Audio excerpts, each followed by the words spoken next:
ہمارے 9 مئی کی امریکن 9/11 سے کوئی مشابہت ہے یا نہیں؟ یہ ٹھیک ایک صدی قبل جرمنی کے آتش بجاں نازی لیڈر ایڈولف ہٹلر کی شراب خانہ بغاوت یعنی بیئر ہال پش سے کمال درجے کی مماثلت ضرور رکھتا ہے۔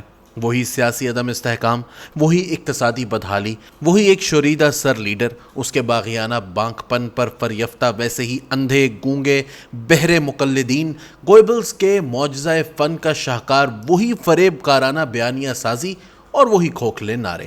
پہلی جنگ عظیم میں زخمی ہو کر اسپتال پہنچنے والا ایڈولف ہٹلر صحت یاب ہو کر میونخ پہنچا تو اس کے دل و دماغ میں تمنا کا پھول کھل چکا تھا۔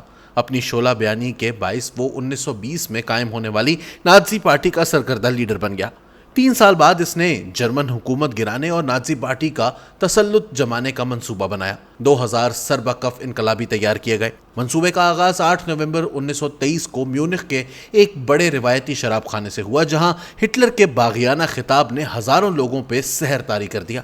انقلابی جتھے شراب خانے سے نکلے تو مسلح پولیس سے سامنا ہوا۔ پہلی ہی جھڑپ میں 16 انقلابی ہلاک ہو گئے۔ ہٹلر زخمی ہوا، 2 دن روپوش رہنے کے بعد پکڑا گیا۔ بغاوت کا مقدمہ چلا، وہ ہر روز عدالت میں آگ اگلتا، اس کے عشاق کی تعداد بڑھتی گئی۔ عدلیہ کے بعض ججوں کے دلوں میں بھی ہٹلر کا عشق سلگنے لگا۔ اسے بغاوت جیسے سنگین جرم میں بھی صرف 5 سال قید کی سزا ہوئی۔ ایک جج نے فیصلے میں لکھا، بغاوت کے حوالے سے متعلقہ قوانین کا اطلاق کسی ایسے شخص پر نہیں ہونا چاہیے جس کے جذبات و احساسات ایک محب وطن جرمن شہری جیسے ہوں، جس کی سوچ ایک سچے جرمن جیسی ہو، جیسا کہ ایڈولف ہٹلر کی ہے۔ ابھی صرف 9 ماہ ہی گزرے تھے کہ نیک چلنی اور اچھے رویے کی بنیاد پر ہٹلر کو رہائی کا پروانہ مل گیا۔ جرمنی میں صادق اور امین قرار دیے جانے والا کوئی قانون نہیں تھا، ورنہ عدلیہ بصد مسرت اسے یہ القابات بھی عطا کر دیتی۔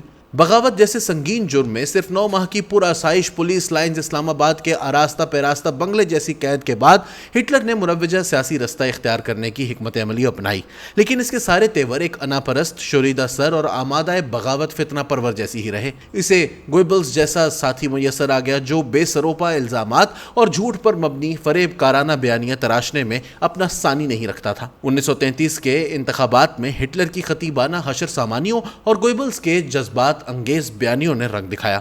ایڈولف ہٹلر جرمنی کا چانسلر بن گیا۔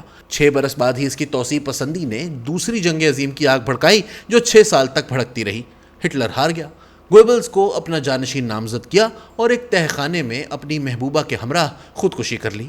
تاریخ کا سب سے بڑا دروغ باف اور بیانیہ ساز گوئبلز صرف ایک دن جرمنی کا حکمراں رہا۔ ہٹلر کی خودکشی کے اگلے دن گوئبلز اور اس کی بیوی نے اپنے اکلوتے بیٹے اور 5 بیٹیوں کو زہر دے کر ہلاک کر دیا اور پھر دونوں نے خودکشی کر لی۔ یہ طویل کہانی بیان کرنے کا مقصد جرمن مورخین کے تبصروں اور آراء کی طرف توجہ دلانا ہے جو کسی نہ کسی طور اب تک سامنے آ رہی ہیں۔ نتیجہ یہ اخذ کیا گیا ہے کہ اگر نومبر 1923 کی شراب خانہ بغاوت کو واقعی ملکی دستور کے مطابق ایک سنگین جرم کے طور پر دیکھا جاتا، ہٹلر اور باغی اپنے جرم کے مطابق سزا پاتے، تو نہ کبھی نازی جرمنی وجود میں آتا، نہ دنیا دوسری جنگ عظیم کے آزار سے دوچار ہوتی، نہ 6 کروڑ انسان ایک خود سر شخص کی بپھری ہوئی انا اور پراگندہ فکر کی بھینٹ چڑھتے۔ بحث و فکر کا حاصل یہ ہے کہ شراب خانہ بغاوت ہٹلر اور نازی پارٹی کا نہایت احمقانہ منصوبہ تھا، لیکن باغیوں سے نمٹنے کا طریقہ اس سے بھی زیادہ احمقانہ تھا۔ 1923 کی شراب خانہ اور 2023 کی زمان پارک بغاوتوں کے درمیان بلا کی مماثلت کے بعد اہل پاکستان کے ذہنوں میں یہ سوال کل بلا رہا ہے کہ ہماری ریاست شرپسندوں اور فتنہ پردازوں کے ساتھ کیا سلوک کرنے جا رہی ہے؟ کیا 9 مئی کے بعد بھی عمران خان کا شمار سیاست دانوں میں ہوتا ہے اور پی ٹی آئی آج بھی عمومی سیاسی جماعتوں میں گنی جائے گی، یا 9 مئی کی بغاوت سے کوئی جوہری تبدیلی واقع ہو گئی ہے؟ 9 مئی 2023 تک تمام تر جمہوریت گریز رویوں کے باوجود پی ٹی آئی سیاسی برادری کا حصہ تھی۔ عمران خان اپنی شوریدہ سری اور فتنہ پرور سرگرمیوں کے باوجود سیاست کے اکھاڑے میں تھے اور سیاستدان ہی شمار ہوتے تھے، لیکن کیا 9 مئی کی سوچی سمجھی منصوبہ بند بغاوت اور 2 دنوں کی شرمناک دہشت گردی کو بھی عمومی سیاسی حرکیات کے کھاتے میں ڈالا جا سکتا ہے؟ عمران خان کامل 1 برس تک اس انقلاب کی منصوبہ بندی کرتے رہے۔ ان کے آتشی بیانات، فوج کے سینئر عہدیداروں پر سنگین الزامات، آرمی چیف کے بارے میں برہنہ گوئی اور فدائین کو لڑنے مارنے پر اکسانے کے ناقابل تردید شواہد کو کیسے جھٹلایا جائے؟ انہوں نے گوئبلز کا لشکر جرار تیار کیا جن کی قدرت فن گوئبلز سے بھی 10 ہاتھ آگے تھی۔ انہیں آج بھی یقین ہے کہ کسی آن ایک بھونچال آئے گا اور انہیں اچھال کر زمان پارک سے وزیر اعظم ہاؤس لا بٹھائے گا۔ 9 مئی کی بغاوت کا مقصد بھی اسی بھونچال کو حرکت میں لانا تھا۔ فتنہ و فساد کے 10 دن بعد انہوں نے مذمت کا لفظ بھی اس بے دلی سے ادا کیا جس طرح شادی پر ناآمادہ ہونے والی مجبور دلہن نکاح کے وقت ہچکیاں لیتے ہوئے ہاں کہہ دیتی ہے۔